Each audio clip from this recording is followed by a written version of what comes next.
Hey there, Mama, and welcome back to the Moms Overcoming Overwhelm podcast, episode 55. I'm Emily McDermott, and I am here beside you on this journey as we work together to declutter your home, head, and heart. I hope you enjoyed last Thursday's conversation with Allie Cornish. Perhaps you are suffering from a chronic illness like Allie, or you're just looking for a community of like-minded moms who want to simplify, declutter, and find freedom in living with less. If so, I invite you to join our group of over 200 mamas in the free Facebook group. Just go to tinyurl.com/moms overcoming overwhelm. Today, I'm sharing some super easy hacks to help you declutter your closet with ease. And these hacks will not only work for you, but your kids as well. I know that as the weather changes and we transition into fall, it's time for the dreaded clothing switch out from season to season. These 5 tips will make that process much easier, and I can't wait to share them with you. So what do you say? Grab that notebook and pen, and let's dive into today's episode. Hey there, Mama. Are you tired of all the stuff crowding your home, calendar, and mind? Do you wish you could say goodbye to the endless to-do list running around in your head? Want to declutter but don't know where to start? You're in the right place. Welcome to Moms Overcoming Overwhelm, where you will find proven and practical solutions to declutter your home, head, and heart. Hi, I'm Emily, a wife, boy mom, and simplicity seeker. I struggled to get pregnant and felt overwhelmed until I discovered decluttering could create the physical and emotional space I needed to become a mom. Now, 2 kids later, I've transformed my life and motherhood by developing simple systems around decluttering, capsule wardrobes, kid stuff, cleaning and tidying, meal planning, time management, and more, and I can't wait to share them with you. If you're ready to reclaim the time and energy you crave, be present with your kids, and finally enjoy the life and motherhood you so deserve, let's kick overwhelm to the curb, shall we? Grab your lukewarm coffee, your notebook and pen, and clear up some counter space. Let's do this. Today's featured review is from S.M. Rolfing. She titled it, "Love the New Tuesday Episodes," and that alone makes me so happy. Here's what she writes. As an overwhelmed mom of 4 and manager of a lot of stuff, this podcast helps me breathe and feel like I can tackle it all. And it doesn't make me feel like it all has to be done right now. You give me the okay to take time to get it done. Love this. And Tuesdays are my most busy days, so adding the extra day to listen on my drive is great. Well, thank you so much for that lovely review. And remember that for the month of September, if you leave a rating and written review in Apple Podcasts, 5 stars are my favorite, right? Take a screenshot of it and send it to me at info@simplebyemmy.com. You will be entered in a drawing for a decluttering book of your choice. And if you've already left a review and a rating, thank you so much. Share it with a friend and send that screenshot to me at info@simplebyemmy.com for an entry in the giveaway. And the giveaway is all month long. The winner is going to be announced on October 3rd. And P.S., no one has sent me a screenshot yet. What? Somebody's got to win, so it might as well be you, Mama. Okay, are you ready for these 5 hacks? These are some of my favorite for decluttering excess clothing with ease, and you can use them for yourself and your kids, which makes them even better. The first one may seem counterintuitive, but if you've been around here for any length of time, you know what it is: daily laundry. When I speak to moms groups and tell them about daily laundry, everyone is very skeptical. But the majority of moms I know who have tried it love it. I speak about this at length in episode 26, but here are 3 quick reasons why daily laundry helps with clothing clutter. The first is that when you wash clothing every day, you have a sense of what you actually need. So for example, even if you budgeted 2 shirts, 2 pairs of shorts, 2 pairs of underwear, and 2 pairs of socks a day for your kids, because maybe they're like mine and they come home from school super sweaty and stinky, maybe that's just my kids, they would still only need a maximum of 14 of each of those things per week. And currently in my kids' drawers, they have 3 to 4 pairs of pajamas, about 10 shirts, and 10 pairs of shorts. Underwear and socks, probably 10 to 15 pairs apiece. And you know what? It's not much different for me. The second thing about daily laundry is that you see what everyone prefers to wear if it's clean almost every day. You see what you and your kids never touch, and what their favorites are, and that helps you declutter what you no longer like and therefore what you no longer need. The third benefit of daily laundry is that you don't have to think about it, which frees up your brain power and energy for more important things, like decluttering perhaps. Okay, so the second hack is using the container concept that I speak about in episode 6 and pretty much every episode after for your clothing. You want to designate a certain amount of physical space for each category of clothing. Now, I talk about this pretty far at length in episode 48. Most people, have their clothing hanging in closets or laying in drawers. I'm not going to say folded because no judgment here. But have you ever designated a certain amount of space for each category? Depending on the size of your drawer, maybe you have one category of things in there. I have a drawer for sweaters, for example, just sweaters. But my drawers are big enough that I can comfortably put dividers in them.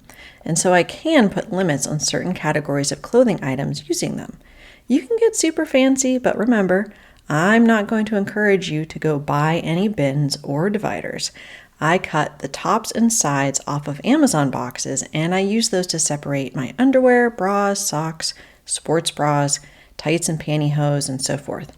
My kids have them in their drawers for underwear and socks. And if you want to see this in action, join the free Facebook group where I frequently do behind-the-scenes tours of my home.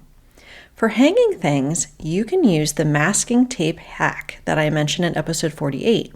You can designate a certain amount of space for short sleeve shirts, long sleeve shirts, dresses, skirts, and so forth. And then you can put a little bit of masking tape on the hanging rod so you have a physical limit for those items to be there comfortably.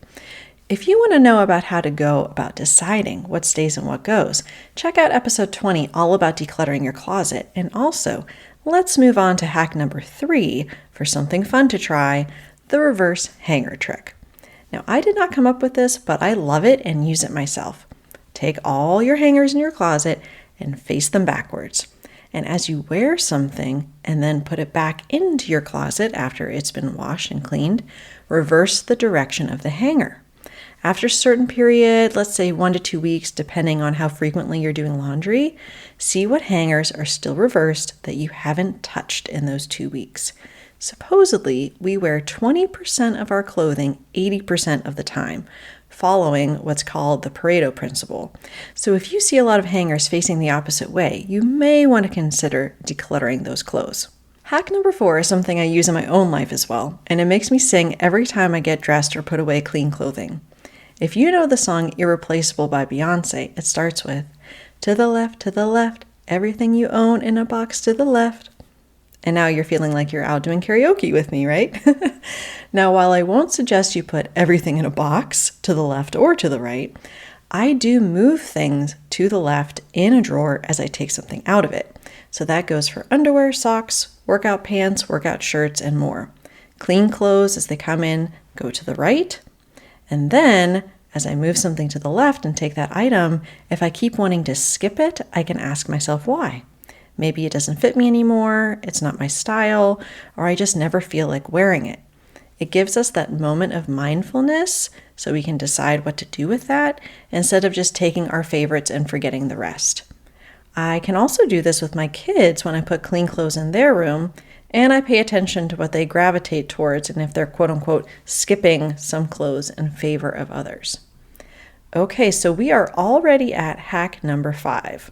So when we see all the hangers in the opposite direction or keep skipping over clothes as we're moving them to the left, what do? Well, you can decide to declutter them outright, and that's great. But if you're not sure or you're not ready, you can use my favorite decluttering hack, the out of sight, out of mind bin. I go into this in depth in episode 48. You can take a box or bin you can't see through with a sturdy lid and put clothing in there. Perhaps it doesn't fit in the container that you've designated, or it's some of the clothing you keep skipping over, or maybe it's clothing that you like but don't love, and you can put it in the out of sight, out of mind bin for a certain amount of time. I recommend 30 to 60 days max. Make sure you put a reminder in your phone, and when the day comes, if you don't miss anything, donate the contents. Okay, I have a bonus hack coming at you. Hack number 6 is all about the seasonal change out of clothing that we talked about. Now, I have gotten myself down to one bin for changing out clothes, same with my kids, but I know that the change out can be super stressful. So here's a few recommendations. The first is that you work on decluttering your clothing and your kids' clothing using hacks 1 to 5 as much as you can before you need to change out clothing for the season. These are things that you can do in the span of a week or two, and they'll make a huge difference. And as you start to take clothing out of the seasonal clothing bin for fall, maybe that's sweatshirts, pants, long sleeve shirts, then you only take out what you plan to wear for that day. Keep the rest in the bin.